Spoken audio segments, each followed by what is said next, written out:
This recipe is available in Marathi as well as English. For English, see the description below the video to see the ingredients and procedure to follow. Thank you.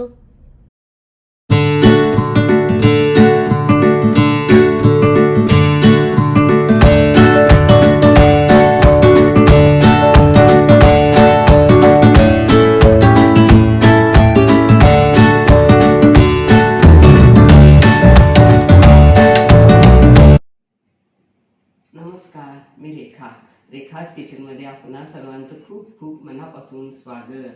उपवास म्हटलं की एकादशी दुप्पट खाशी. साबुदाणा वडा, खिचडी, खीर, उपवासाचे थालीपीठ यासारखे बरेच वेगवेगळे पदार्थ आठवतात. तरीही आपल्याला प्रश्न पडतो की उपवासाला नेमकं वेगळं असं काय करायचं. तर आज आपण पौष्टिक, रुचकर, खमंग शेंगाडा पीठ वापरून उपवासाचा पराठा कसा करायचा हे पाहणार आहोत. हा पराठा अतिशय स्वादिष्ट आणि रुचकर लागतो. या अगोदर आपण बरेच उपवासाचे वेगळे पदार्थ कसे करायचे हे देखील पाहिले आहे. मी हे प्रवीण मसाले यांचे शेंगाडा पीठ वापरत आहे. हे बाजारात सहज मिळते. तुम्ही येथे वरी तांदळाचं पीठ, राजगिरा पीठ घेतलं तरी चालते. हे पीठ अतिशय स्वादिष्ट आणि रुचकर आणि खूपच छान आहे. आता आपण उपवासाचा पराठा करण्यासाठी लागणाऱ्या काही महत्त्वाच्या टिप्स पाहूया.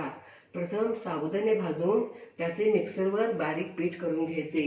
बटाटे उकडून घ्यायचे.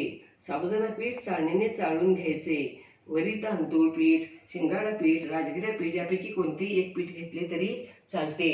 सगळी पीठे असली तर थोडी थोडी घेतली तरी चालतात. मी शिंगाड्याचे पीठ घेणार आहे.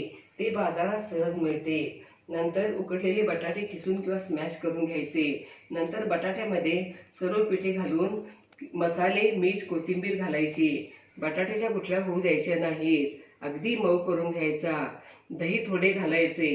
कोथिंबीर घालायची. नंतर पाणी लागले तरच घालून मळून गोळा तयार करायचा. 15 मिनिटे झाकून ठेवायचे. नंतर तुम्हाला पिठाचे हव्या त्या आकाराचे गोळे करून हलक्या हाताने शिंगाडा पीठ लावून लाटायचे. जाडसर लाटायचे. पराठ्याचे काठ चिरले तर एका डब्याच्या झाकणाने किंवा कटरने गोल कट करायचे. नंतर तवा गरम करायला ठेवून पराठा टाकायचा आणि तूप लावून खमंग भाजायचा. एक बाजू भाजल्यावर पालटून दुसरी बाजू भाजायची. ज्या गोष्टी तुम्ही उपवासाला खात नसाल त्या यामध्ये नाही वापरल्या तरी चालतात. हा पराठा काकडीची कोशिंबीर, दही, ओल्या नारळाची चटणी, उपवासाचं लोणचं याबरोबर खाऊ शकता. खूप छानच आणि रुचकर लागतो. कोशिंबीर, चटणी, उपवासाचं लोणचं हे पदार्थ आपण या अगोदर कसे करायचे हे देखील पाहिले आहे. प्रवासाला वगैरे जाणार असला तर उपवासा दिवशी हे पराठे असे करून घेऊन घेतलं तर खूपच छान. आपण आता साहित्य पाहूया. शिंगाडा पीठ, अर्धा कप साबुदाण्याचे भाजून बारीक केलेले पीठ, पाव कप बारीक केलेलं शेंगदाणा कूट, साजूक तूप, 1 टेबलस्पून दही, धुवून बारीक केलेली कोथिंबीर, 1 टीस्पून जिरे, अर्धा टीस्पून सैंधव मीठ, अर्धा टीस्पून काळं मीठ, पाव टीस्पून हळद पूड, पाव टीस्पून मिरेपूड, 1 टीस्पून हिरवी मिरची पेस्ट, 1 टीस्पून आलं पेस्ट आणि या आकाराचे उकडून घेतलेले 2 बटाटे. आणि आपण आता बटाटे प्रथम खिसून घेऊया. अगदी मऊ खिसून घ्यायचे. गुठळ्या होऊ द्यायच्या नाहीत आणि लागेल तसं यामध्ये पीठ घालायचं आहे आणि पाणी लागलं तरच वापरायचं आहे. बटाटा मऊ खिसून झाला.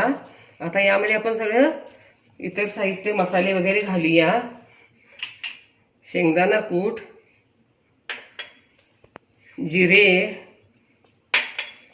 मिरेपूड, हळद पूड, काळं मीठ, सैंधव मीठ, हिरवी मिरची पेस्ट, आलं पेस्ट, कोथिंबीर, दही, साबुदाणा पीठ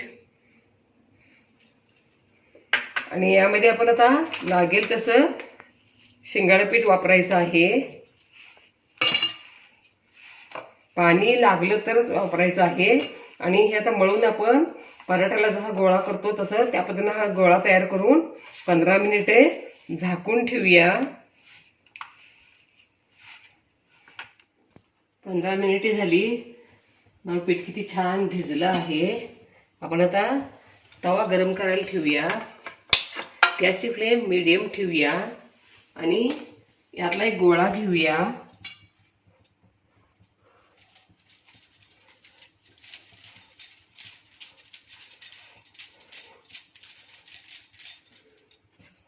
थोडं पीठ टाकूया याच्यावरती. हे शिंगाडा पीठ आहे.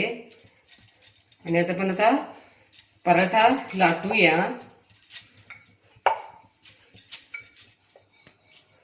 पराठा लाटून झाला.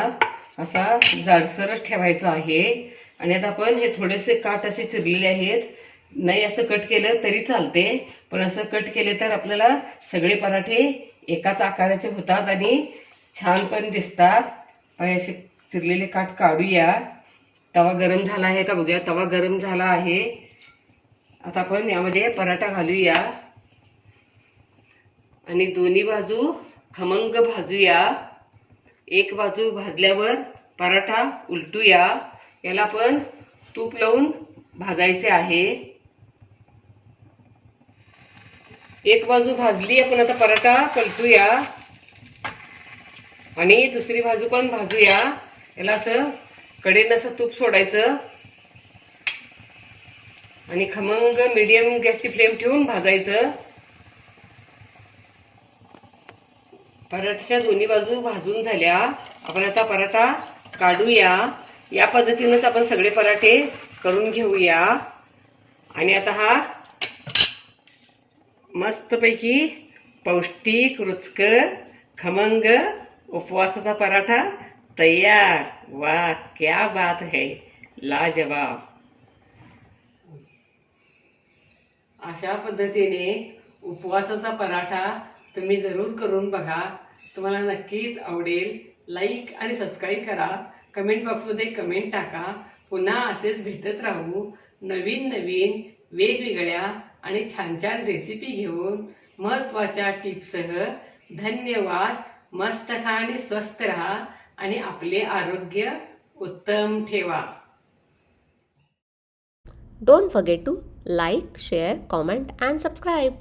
Hit the notification bell ting to get the notifications whenever we upload the new video. Stay tuned for healthy, homemade and tasty recipes every week. Thank you.